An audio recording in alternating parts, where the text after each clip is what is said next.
छौड़ी करे न एते गुमान गे।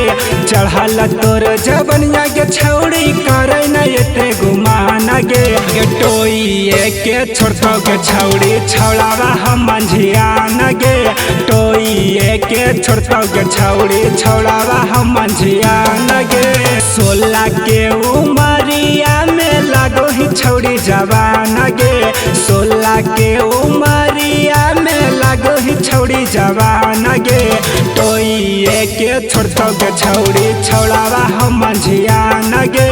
टोइए के छोड़तो गे छौड़ी छौड़ावा हम मंझियान गे।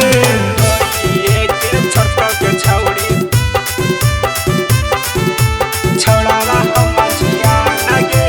Music by Amit Gupta. टोइए के छोड़तो गे छौड़ी छौड़ावा हम मंझियान छौड़ावा हम मंझियान गे। मारमी तना लोक छौड़ी देखी फेसबुक गे। जातिया के मांझी ही करबौ नहीं चुक गे सुन ले। मारमी तना लोक छौड़ी देखी फेसबुक गे। जातिया के मांझी ही करबौ नहीं चुक गे।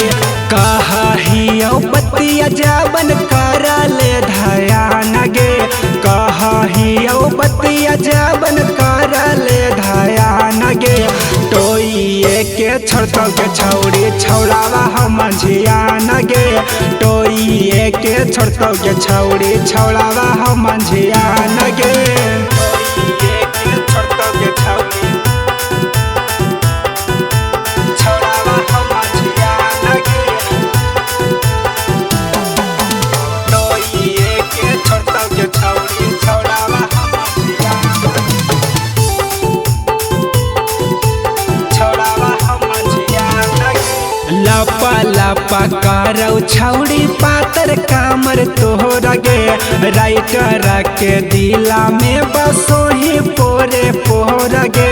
हे गे मतली सुन ने लपा लपा करौ छौड़ी पातर कामर तोहर गे।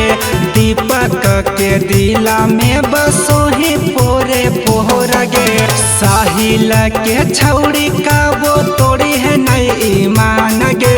सिंगर साहिला के तोड़ी है नहीं ईमान गे।